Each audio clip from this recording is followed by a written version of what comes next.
Are your rates competitive with the rates that they can get with traditional mortgagers? Yeah, I would say so for rates. Basically, these families they don't want to go to a mortgage company to qualify for a loan. Oftentimes, they don't use credit cards. They're like basically they have money, but they're like an entrepreneur at 1099. A Yeah, lot of them own yeah, their own businesses. yeah. So They it's all. I have quite a few clients like that. So, perfect. but they also are looking for like they still want competitive rates with like traditional mortgages. That's where I get stuck on.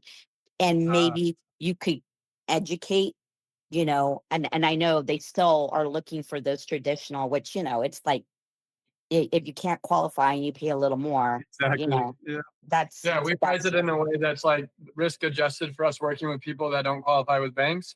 And also, we want them to have an incentive to pay us off so that they can go and refinance the house. So we're usually about 2.5% above the Prime the rate. prime rate. Yeah. Hmm. And that's like what we've learned from just talking to different mentors that that's probably the right price point. And then we've also sold our houses like that. Yeah, we've got folks in Atlanta, Georgia. We got folks in South Carolina, like all over the nation, and they're Mhm. always between about 8.5% to about 10% on the interest rate. That's what's working nationwide. And it kind of goes up and down depending on how hot the neighborhood is and the kind of price of the house. I would say our average is probably just a little bit under 9, like Yep. 8.75 or so is probably where we're at. Yeah. And it's significantly better than them continuing to rent. And we don't charge Always. any PMI, and we don't charge 20% down, and we don't have like very many closing costs. And so they get a home plus financing, like a 2-in-1. And so, yeah, they pay a little premium and then they own their house versus having to keep renting it. And I think if someone is actually motivated to own a house, they would understand that. Yeah, but in different cultures, you know how they are. I mean, it's just it can be a little different or difficult to educate sometimes. That's what I'm finding is educating them like, hey, look, but you're going to save on this, or you go. So do you have? So that's kind of what I'm looking for too, is more tools, so Hmm. that way I can educate my buyers who don't qualify for the traditional loans. And how, if this worked out, I am a realtor, how, and is it, would This I would be have to step away from that to do this would be a something good like time to hear this? George a little bit. Do you want to? Yeah. Can you guys hear him from there? Hello. Can you hear him? Yep. All right. Yeah, I think The a lot interest of rate. times with the financing, I understand different cultures, but I think it's how you pitch it to them. Because, like I said, uh, owner financing for a lot of people, owner financing for a lot of people is still new. Like people are still discovering um, this really cool way to own a house without going to the banks. Now, like me, I market properties for investors, and I mean, I market properties 11 to 10%. Hmm. It's how you pitch it to them, and you have to have somebody that know that what they're talking about. Usually, when they're going to the owner, straight to the owner, it gets a little complicated because they feel they have more bargaining power. Hmm. You could say, and they could say, well, the bank's giving this, but if you have somebody that's marketing it, they're your voice and say, hey, wait a minute, man, you're not going to go any lower. You got to take it or leave it. And so I think it's how you pitch it and how Correct. And that's what I was asking, if you guys have those marketing tools so I yeah, can pitch it better. So that's kind of Hmm. where I'm at. I'm like that's the tool that I'm needing. So that way I can be like, whoa, this is the yes, way, yes. so that's No, what I'm looking for. yeah, like I've helped these guys here. I've known them for years. I work with a number of investors Hmm. from around the country. I own the largest Hispanic platform in the United States. Hmm. We get around 4 million views every 120 days on my platform. And there are people from all over the U.S. that are coming to Kansas City and they're buying properties owner finance. They're coming in from they're moving for their job, and when they come to a new city, they can't qualify because the bank won't let them borrow it. Yeah. Borrow it unless they're here 2 years or have 2 years of taxes, so they go the owner finance route. But I have all the marketing tools to help you guys if you need that. Yep. Because I've been doing it for 20 years. My credibility like gold in the community. And like these guys said, these guys have never had a foreclosure. Yeah. I did over 1,000 houses. One time there was a foreclosure. And just think about that, because the Hispanic people do not want to lose their property. Yeah. They don't want to lose their property. They save their money, they put it, and they have the pride of ownership that they own the house, and so I bought my house owner finance. I mean, I own 27 properties, so I bought my house as owner finance, and I still buy them owner finance, rent them out, and in 5 years I sell them and pull out the profit. So Yeah. It's just so cool. Like I said, with the owner finance factor. But yeah, I have, if you have properties in Kansas City, you need help, I can help you guys, just, Yeah. I'm in connect I'm in guys. Southwest Virginia, but our Hispanic population is growing rapidly. Yeah. So I live in a college. I'm in the middle of two college towns, universities. So there's really good. I moved here 5 years ago from San Antonio, Texas, because the profit margins are really, like, for investors, they're still pretty good. They're not, this market isn't oversaturated yet, but it's coming. So that's why this is a perfect opportunity for me. So thanks, guys. And I think like with these guys here, they have the model pretty packed down. Like I said, and I get people from West Virginia texting me, "Hey, do you have anything here?" I mean, I get people from all over the U.S. that inbox. I get around 100 calls a day, because of the platform I have, and so, like I said, it's just a great opportunity. And I love owner finance. I sold some of my house owner finance, and I cash flow, and they're all paid off. So I just cash flow the maximum on those properties. What's cool is I don't have to make the repairs. Yeah. I don't have to do none of that stuff. It breaks, they have to fix it. The taxes go up, gotta pay it. I don't have to handle all that money when they're responsible for the You're debt. the bank. You're the bank. And working with George has been great. Like, we basically just like negotiate the final details. He looks over our pricing, and at this point we kind of already know the pricing, and we'll help you guys figure out the pricing so you don't waste your agent's time. Your property's not going to sit forever on the market. George finds several people, usually in the first several weeks, that want it, and then we look at the options and we take what we think is the best, and then we have our paperwork ready to go, and we bring it to George and we close. It's super simple. They come with their checks. There's not much more than that happens. And then they get set up with the payment servicer, and it comes in every month. Okay, so that's kind of what I wanted to know too, because I am an agent, so that's why I'm also asking, if I decided to be like on your side of it, I'd have to give up the license. It's a No. conflict of interest, or can I? I don't know if I can do both. I guess I could if I started my own company, I guess. Yeah, Right? becoming a real Yeah. estate investor, Yeah. you're allowed to do Yeah. that. Yeah. And So there we go. that's a great question, because my wife's a real estate agent too. hmm We own the top name, we own KCHomes.com, the top name for Kansas City real estate. And so we said, you have a husband? No. Okay. Well, see, with me, she's on the real estate part and I'm with the owner finance part. Yeah. Don't have one of those. So So yeah. So But yeah, that's why it's like it's just me. So but I do have people who would like to partner. So that's why sure. I think. So okay. Great. Well, for the sake of our pacing and our time, we should get back to the presentation. Yeah, great questions, Anita. Thank you. Yep. I have a If you want question. out a little bit after for questions, I will take them too. But it's officially over now as a presentation. Tanner, I have a quick question. Yeah. So my family owns Hispanic grocery stores out in Cincinnati, Ohio. Okay. And so we've done our first land contract. So we did our first one.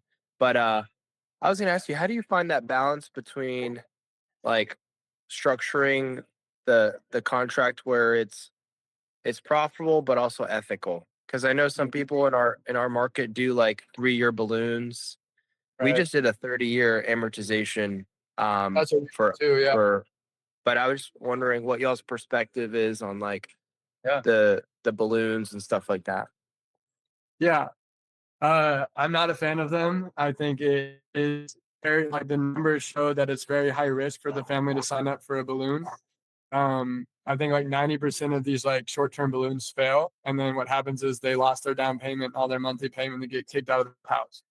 We finance everyone on 30-year notes. People like George would not work with us if we weren't willing to give a product to the buyers. Like, George's brand is built for the buyers. He's not actually built for us as much. He's both sides, obviously, but these buyers are coming to people like George because they trust that he's this like middle man of trust here that's going to not make sure that it's like way out of balance or way predatory.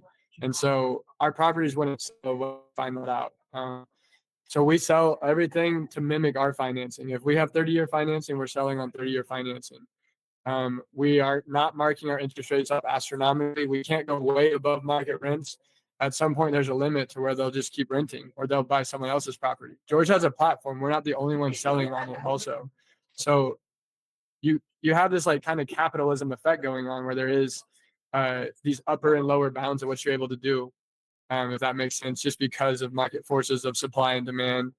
The only time that these things start happening is when you're operating in the shadows and you're like George was talking about, you're having the owner of the property go to these buyers, they're undereducated, and you're like duping them or selling them something that's not actually good for them.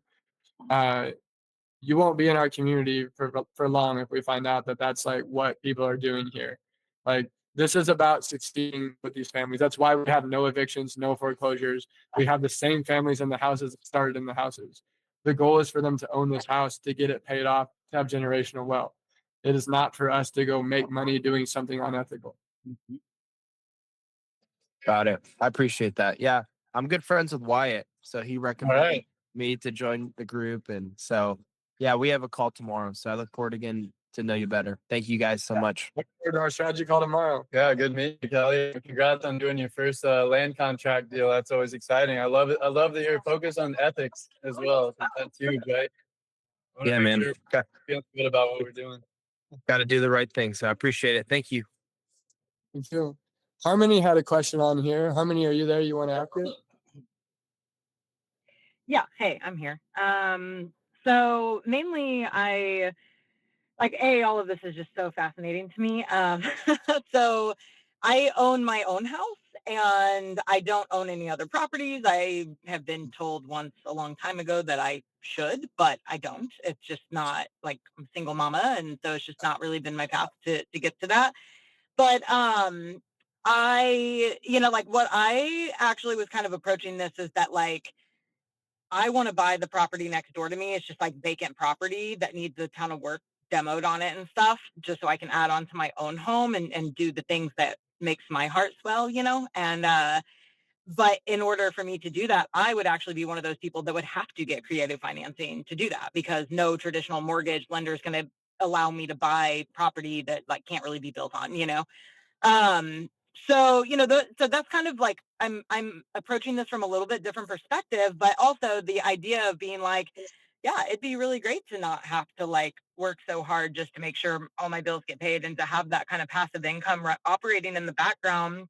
But I don't have like the kind of savings that's like, because I get like, as I understand it, it's kind of like I would be the one securing more of a traditional mortgage and then doing the lending, like becoming the bank, right? But how do you do that when you don't have that kind of like initial funding? Yeah, I mean, I can first share with you, Harmony, like how we got started in real estate with none of our own money. What we did was we started to buy on seller financing, and so the actual seller of the property extended financing to us. So oftentimes we're able to just give them like $5,000 up front, and then we're starting to make monthly payments to them. So that's one creative way that you can buy. The other creative way that we bought in the beginning was this subject to the mortgage, where the family maybe doesn't have a lot of equity in the home, so they're willing to just deed the property over to you. Harmony, you would go on title, and then you would just start making the mortgage payments for that seller. So there's a couple of creative options on that side. But then the way that we've built really our wealth is through what we call a hard money loan. So no, a traditional lender is not going to loan on that property that needs a lot of work, but it's called an investment loan, and they will actually loan you 100% of the purchase price and about 90% of the rehab.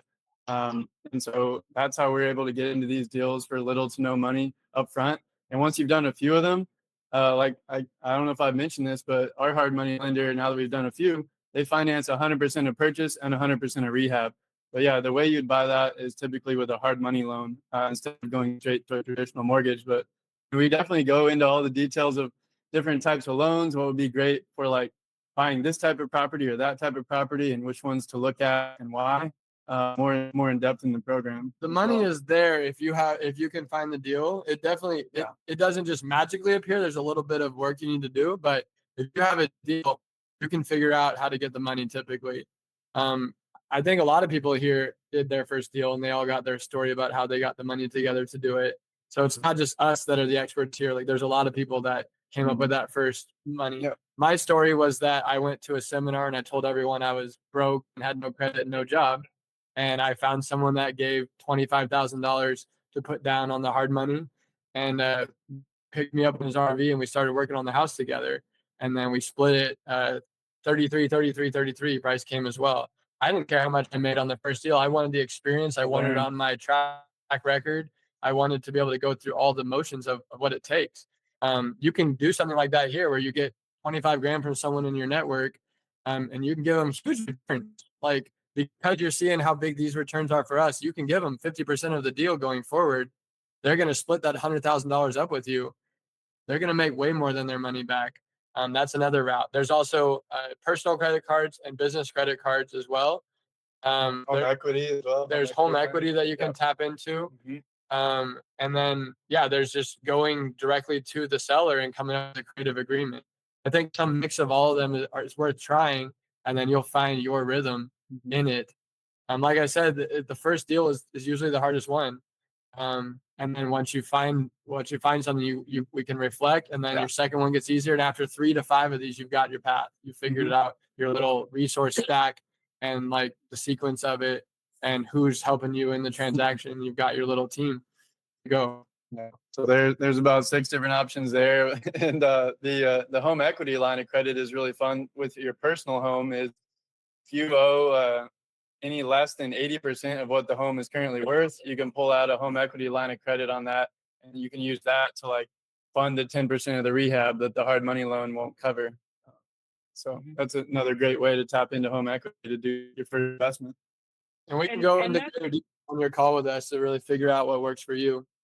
Yeah, and that's what I mean, even to get to the point where I'm at now with this home, I'm actually really proud of myself for making the choices I've made to get myself to where I'm at now.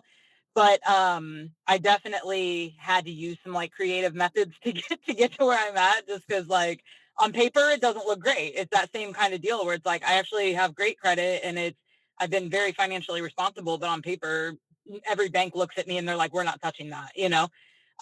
So it's one of those things. Yeah, I'd be definitely interested to talk about it and just kind of, even just like what you said, like the ability to lay out what resources I already have. Because like, I've never even really done that. I'm like, I just make shit happen, to be completely honest. Like it's just magic behind the scenes. But until I actually write everything down and write down the numbers and where are the resources, where is everything coming from? Like that's such a huge piece of just being able to see the bigger picture of what's actually going on. Absolutely. And it's actually easier to buy houses when you're the investor than when it's your personal house, which is another crazy phenomenon. Because they're just giving it on the investment property. So if you can find a deal, you can get the financing typically, and your credit score can be pretty low, even though you do have a good one. It's very figure outable. You can get a partner, you can put them on title, you can leverage their 401k. There's lots of things you can do. I'd look at it. You say that like that's just some easy thing to do. Get a partner that has a 401k. Like, it's like whatever the secret has to that, then we can talk. It's like anything in life. Like you're the one. If you're an entrepreneur, you're the one that has this compelling vision. You're the one saying that there's a problem in society that I want to solve for. you get passionate about it, you talk about it with people, you enroll them in your vision, and you find an incentive that works for them to be on your team. You find people that want to climb the same mountain as you. It's going to work. You're going to find your people. You're doing the same thing with Dharma House, right? You're doing the same thing with like your retreats you're running, your nonprofit folks. Like it's all this sounds crazy impossible to pull off, and you're pulling it off. Why can't you do it in the finance as well? You definitely can. Yeah.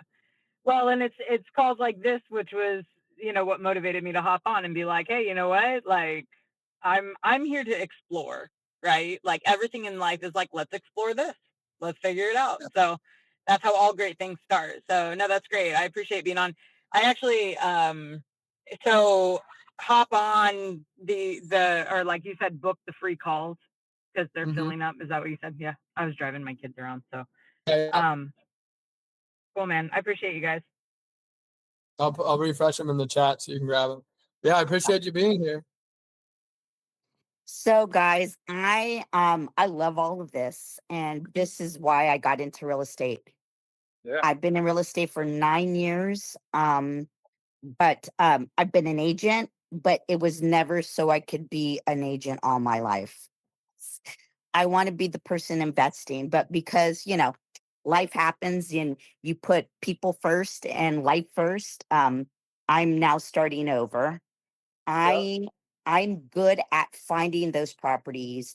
What I need right now, I'd love to be on that doing the actual loan, but right now I don't know if you guys have open where investors, I can find the properties for the investors. I'm very good at it.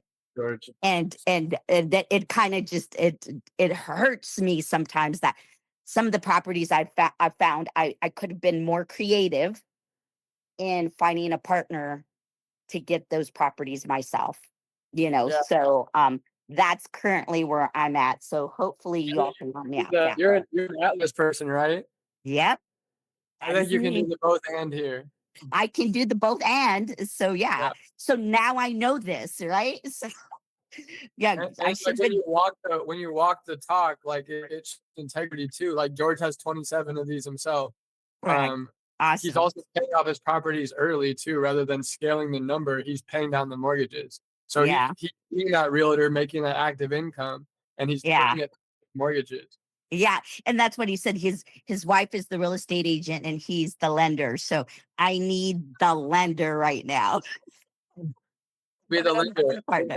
I need that partner. I need that partner to The real find estate me. agent is great to make money today. You need to keep the lights on, the bills paid, like get your Yeah. savings enough. Yeah. But the Yeah. real wealth is made in planting these little trees of Correct. $100,000 over and over again. Correct. I currently have 2 properties. So you know, and I want to build on that. With that said, I'd like to be on that other end.